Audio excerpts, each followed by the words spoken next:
Yo, what is up guys? Zach here and welcome back to another training vlog. And today I want to take you all along with me through one of my lower body workouts that I like to incorporate throughout the week. So the first thing that I like to do is just find the bar and do some hanging. So this right here is great for decompressing the spine and really warming up that back and just really loosening everything up, getting everything nice and loose. And on these, generally I do 2 to 3 sets, and I don't really have a set amount of reps or time that I do it for. I just do whatever feels good, and then I do a couple pull-ups just to warm up the upper body as well. And so from here, moving forward, I like to do a lot of dynamic stretching. So this is great for really warming up and getting those muscles loose and ready before your workout. And right here I'm doing some lunges with that reach, and so this is great for really warming up those glutes and hamstrings, and that reach allows me to stretch my lats out. And then speaking of stretching the lats out, this one right here is one of my absolute favorites. I just recently found it, and it's just simply you're finding the elevated surface and you're just stretching those lats out like I said, and this is going to give you better overhead mobility, which is going to be great for what we're doing today, which is front squats. But also this is great for handstands as well as your pull-ups and anything like that. So I highly recommend those. And then here's another dynamic stretch that I like to do, and I want to say these are called the Spiderman Stretch or something like that. I'm not quite sure, but you're just putting that leg out in front of you and really stretching out those hamstrings and those hip flexors and those glutes and really that posterior chain. And this is one of my favorite ones for doing that. And so I'll do about 2 to 3 sets of 8 or 16, so 8 each leg. Then here we have a static stretch, which just means we're holding it in place.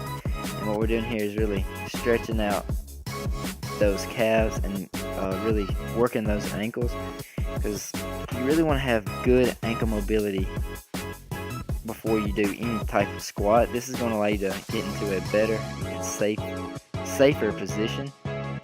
So by having better ankle mobility, what this does is allows you to keep your chest more upright, which is essential to protecting your lower back. You don't want to be slouched over, because that can put a lot of stress on it and cause a lot of trouble down the road. So here's another great static stretch that I like to incorporate, and this is just a wall sit. And here I'm putting my hands in between my legs and really forcing my hips to open and really stretching out those hip flexors and growing and really getting that loose before I perform the squat. And what we're doing today is the front squat. So if you notice here, I'm about to show you guys a quick little hack if your ankle mobility is not that great like mine. So what you can do is take 2 10-pound plates, which is about 3/4 of an inch thick, and what you're going to do is just simply step on it and just only have half your foot on there, or just your heels. So what we're doing is just essentially elevating our heels, which decreases the amount of ankle mobility it takes to perform the squat, which is going to, like I said, help you keep your chest higher and help you stay in a safer position. But I'll do the bar for a few sets, about 2 to 3 sets of maybe 10 to 15 reps, and then I'll gradually increase the weight. And here I have 135 on the bar, just really focusing on nailing that squat form down and really getting that lower body nice and warmed up. And like I said, I just gradually increase the weight each time, so now I have 185, and I will perform this for a few reps. So you don't really want to jump straight into a heavy movement first. You really want to get your body accustomed to pushing that weight. You don't want to jump into your top set first, because that's a good way to get injured. So make sure your body's ready and just gradually increase the weight, just like I did. And so here we have my first working set of 205 pounds, and the whole scheme of this front squat, or for these front squats, is going to be a reverse pyramid. So you're going to do your top set first after you complete your warm-up, and you're going to go for 4 to 6 reps. And on this morning, I think I got just 4 reps. So like I said, you want to push for 4 to 6 reps on this first set, as heavy as you can go. And then on your next set, you're going to drop the weight and you're going to go for 6 to 8 reps. So you're dropping the weight each time and you're increasing the reps. And that is essentially reverse pyramid training. So you're starting off with your heavy set first and then working your way down. And what is great about this method is you really get a couple aspects of training. You're not just doing heavy strength training, you're getting in that strength training as well as getting in that volume and getting in that hypertrophy work, which is great for building muscle. So if you haven't tried this out, I highly recommend it.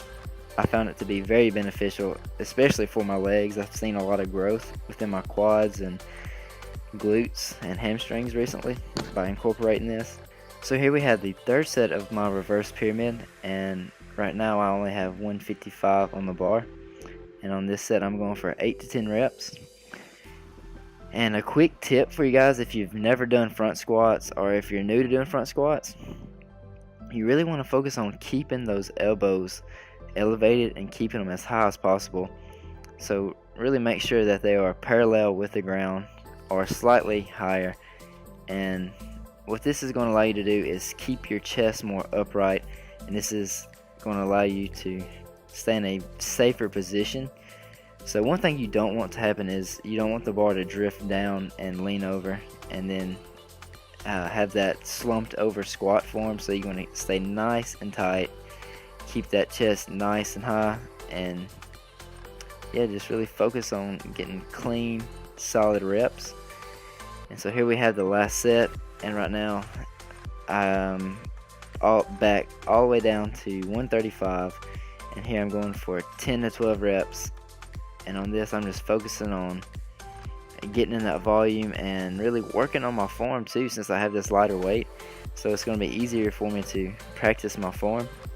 So by no means am I saying my form is perfect, but I have the intent on each and every rep and set to perfect my technique. So just keep that in mind, guys, when you're training, and you'll go far. So once I finish up the front squats, I like to pick up the pace a little bit and start incorporating supersets. So if you don't know, a superset is just simply you going from one exercise directly into the other one. And on my lower body days, I like to do a core, normally a core exercise, and then go directly into a leg exercise. And so my first core movement of the day was a single leg dragon flag variation. And on these I did 3 sets of, I want to say 8 to 10 reps. And then as soon as I get done with the dragon flags, I go directly into the pistol squat. And that essentially is a superset. So these are great for people like me who don't have a ton of time to spend in the gym. This really allows you to pick up the pace and also really keep that heart rate going and keep that blood pumping in the muscles. And so I just superset that with the pistol squats, and on these I did 8 to 10 reps as well for 3 sets.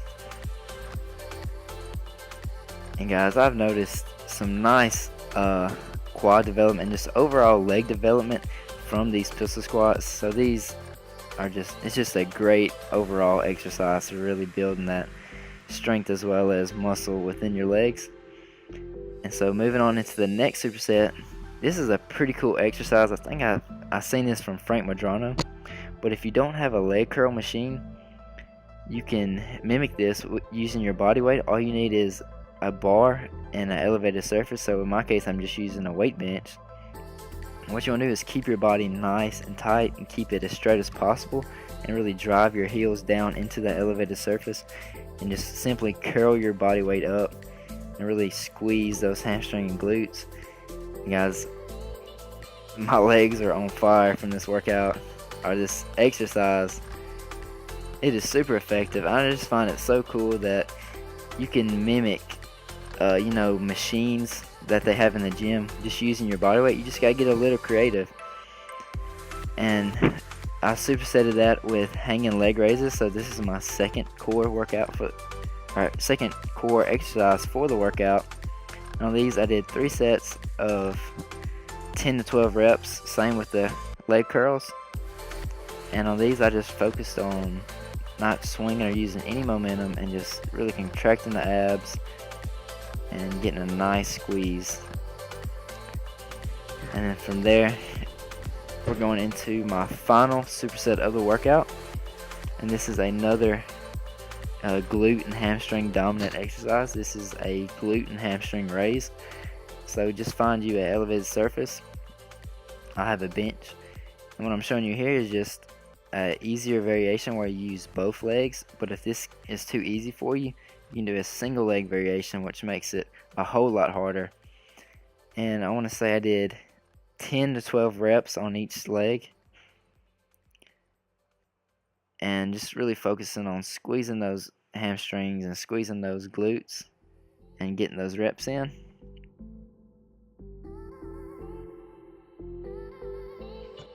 And then from here I go directly into back extensions. So here at the home gym I don't have a back extension machine, but I found this exercise from watching his name is Fitness FAQs. He has a great channel, but you just simply put your feet up against the wall and you use the bench as a hinge point. So it's essentially turning your bench into a back extension machine. And here I'm just focusing on getting some good quality reps, really squeezing at the top and kind of slowing down the negative portion on the way down. And on here I did 10 to 12 reps. And yeah, there you have it, guys. That is the full workout. So I hope you guys enjoyed the video. If you did enjoy the video, go ahead and give it a thumbs up. And if you're new to the channel, go ahead and subscribe.